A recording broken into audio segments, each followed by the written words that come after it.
Hey everybody, this is Jenna from Uncomplicated Kitchen, and today I want to talk to you about something that's come up quite a bit recently, and that's about making do. What I mean by that is making do with what you have in your pantry, in your freezer, in your refrigerator, stuff on hand.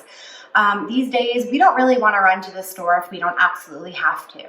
And we're reading recipes and going, well, I don't have cashews, what can I use? Or I don't have apple cider vinegar, what can I substitute? So today I want to talk to you about not only a great recipe that you can make from your pantry, but on ways to make simple substitutions for ingredients that you might not have. All right, so today we're going to make a really easy grain salad. I happen to have some wheat berries on hand. We love wheat berries a lot in my house, but sometimes we make a bunch and we don't eat all of them. So we have about 2 cups of wheat berries here. We also have almonds. We always have slivered almonds, so we have some almonds. Frozen peas are always in our freezer, so we have some of those. And we have an onion left, so we're gonna use about 1/4 of that. And yesterday I made one of my favorite dressings, a honey turmeric vinaigrette, so we're gonna add this. What I'm trying to tell you is that all of these items, if you looked at them, might not amount to much, but when you put them all together, they make a fabulous, nutritious salad. So what I have to do first is obviously, I'm gonna dice this bit of onion. I'm just cutting into, but not through, that end of the onion.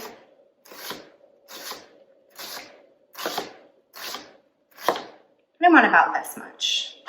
This is about probably 1/8 of a cup of diced onion. So I'm gonna go ahead and add that to my cold wheat berries. And y'all, you don't have to use wheat berries or any other grain that's left over. You can make it fresh and just chill it for this recipe. I wanna add some almonds, but first, I think the best way to get the most flavor from your nuts or seeds is to toast them. And what happens when we toast things in the oven is we forget about them and we burn them. So we're gonna do this really easily on the stove top. So I'm gonna get my burner going over here to low. No oil, no nothing. I'm just gonna get these in the pan. So here they go. We're gonna be able to smell them long before they burn, so we're just gonna check on them in a minute or so. Okay, so we have our onions and our wheat berries. To that, we are going to add a whole cup of frozen peas. Do I thaw them first? Absolutely not. Why? Because they help keep the salad cold. They'll thaw just at enough time for you to eat it, and it'll be perfect. Okay, everybody, I can start smelling those almonds, so let's go ahead and check on them. Perfect. Okay, they are golden brown on the edges and smelling really good. So we're gonna go ahead and shut off the heat and let them sit. There's enough residual heat to cook them a little bit longer because we are using enameled cast iron, but they shouldn't get overdone by any means. Once those cool down, we're gonna go ahead and add them to our grain salad. But since we have a cold grain salad, I don't really wanna add the almonds while they're hot, so we're just gonna wait a minute, and at this time we can probably talk about our dressing. So for this recipe, and I use the term recipe loosely because it's really just a bunch of stuff that I have on hand that we're throwing together in the proportions that I really like. But the dressing today we're gonna do is a honey turmeric dressing. Now you don't have to make a honey turmeric dressing. I will leave you a note for how to make this at the end of this video. But essentially, to make a really great dressing, I think you need 2/3 of a cup of oil, whatever oil you have. Olive oil is usually my preference, but you can use grapeseed oil or avocado oil, what you like. 1/3 of a cup of acid, so that's like a citrus juice or a vinegar of your choice. I like to do 2 teaspoons of herbs and or spices. Basil, turmeric, oregano, ginger, whatever you like. I cap it at 2 teaspoons. I also like to use 1 full teaspoon of sweetener. For us, that means honey most of the time. Some people, you can do agave. I don't really use cane sugar, but you can, if that's all you got, go for it. Maple syrup, you can do that as well. Actually, that would be great in this dressing. And also a 1/2 teaspoon of pepper. All I do is I put it in a mason jar and I shake. And I shake until that, I usually use like honey, and that kind of sticks to the bottom. So I shake and shake and shake until it's done. And then it's good. And then at the end, I kind of taste it and I see how much salt I want. Usually I end up doing about 1 teaspoon of salt. And then that's it, that's the dressing. So we're gonna go ahead and open this jar. Oh, you guys, it smells so good. I do recommend you make this dressing. We're gonna go ahead and check on our almonds. Make sure they're cooled down enough. Nope, still way too hot. We're gonna wait on those. But you know, let's actually dump them out into a plate. Or a bowl, it's the first thing I grabbed.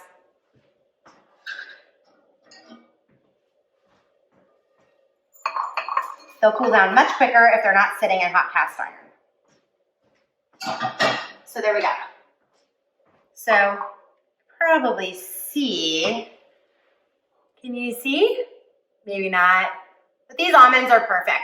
They're lightly golden brown, they smell fabulous, they're gonna be amazing in our salad. So we're gonna leave those aside. So we're gonna do about a 1/4 cup of dressing. There you go. And we're gonna toss this. And when I cooked these wheat berries, I only added a little bit of salt. I just wanted to give them a smidgen of flavor because I knew that whatever I did to them was probably gonna also have seasoning. I just don't eat plain, cooked wheat berries. So I always got something added. Oh my gosh, I wish you guys could smell this. There. How's that look? Super pretty, right? Okay, at this point, you always want to taste your food for seasoning, so let's see if we want to add something else. Honestly, it could use a little more salt. I'm going to go ahead and do that. Little salt egg. I love it so much. It houses all of our kosher salt. I'm going to add about a 1/2 teaspoon more and give it a stir.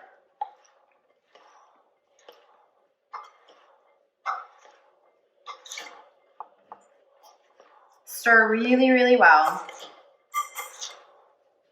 It's amazing how cold this salad is just from those frozen peas. New spoon.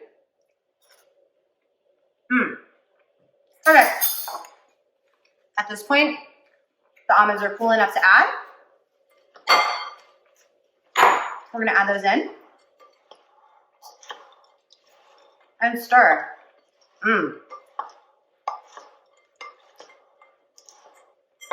Gorgeous. Pretty excited about eating this. Okay. Here's what we got. We've got our wheat berries, we've got our peas, we've got our almonds, and we've got that beautiful dressing, and we've got just a little bit of minced onion. Awesome. Well, everybody, I know you're super excited about making your wheat berry salad tonight. Oh, wait, you don't have any wheat berries. What are you gonna do? I'll tell you what you're gonna do.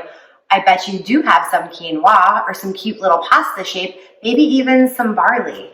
Look, the point of today is to make do. If you don't have wheat berries like I did, go ahead and cook yourself up some quinoa or some pasta. You don't have frozen peas, totally cool. Maybe you have frozen broccoli. Maybe you have a can of peas you just need to use up. Maybe you don't want to use peas at all because you think they're gross. What if you want carrots? That's fine. What if you want bell pepper? Look, this is up to you. Your grain, 2 full cooked cups. Your veggie, 1 full cup. Cooked or not, it doesn't matter. Your nuts, I like to use a 1/2 cup. You might want to use a little more. You might want to use a little less. You might want to use pumpkin seeds. As long as you toast them, I think they're going to be awesome. And your dressing, there's 1,000 options out there based on that basic formula that I gave you. So go ahead and just use a 1/4 cup.